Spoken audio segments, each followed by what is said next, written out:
कहतानी नु या सावन चढ़ गई आ सुख दिन निमन हो।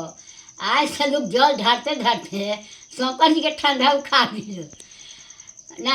आप बेलपत्र से फूल से उनका के हमेशा तो पले रही लो। कहतानी नु जे सावन के एगो गीत गा देतानी शंकर जी के अच्छा लागे तो एथी करन मैंने नाम लिख के भेजम जे हाँ अच्छा लगता तो फिर गाए आ ना अच्छा लगी तो मत दिया लोन। तुहरा तो बारे गौरा कोठाया मारी हो। तुहरा तो बारे गौरा कोठाया मारी हो। हमारा टूट ही मोरइया कम नइखे। हमारा टूट ही मोरइया कम नइखे। गौरा जइबू नैहरवा हमारा गम नइखे। गौरा जइबू नैहरवा हमारा गम नइखे। तुहरा तो बारे गौरा पूरी मिठाई हो। तुहरा तो बारे गौरा पूरी मिठाई। हमारा भंगिया के गुलाबा कम नइखे। हमारा भंगिया के गुलाबा कम नइखे। गौरा जइबू नैहरवा हमारा गम नइखे। गौरा जइबू नैहरवा हमारा गम नइखे।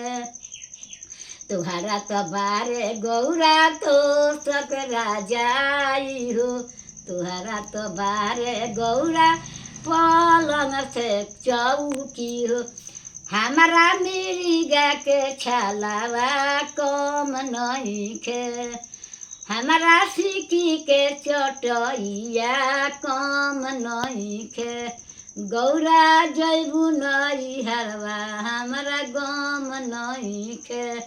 गौरा जइबू नैहरवा हमारा गम नइखे। तुहरा तो बारे गौरा सोना से चानी हो।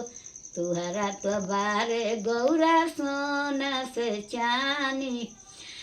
हमारा नागिनी के मालावा कम नइखे। हमारा बिछी के कुंडलावा कम नइखे। तुहरा तो बारे गौरा गाई से भैंसिया हो। तुहरा तो बारे गौरा हाथी से घोड़ावा हो। हमारा बासा बायलावा कम नइखे।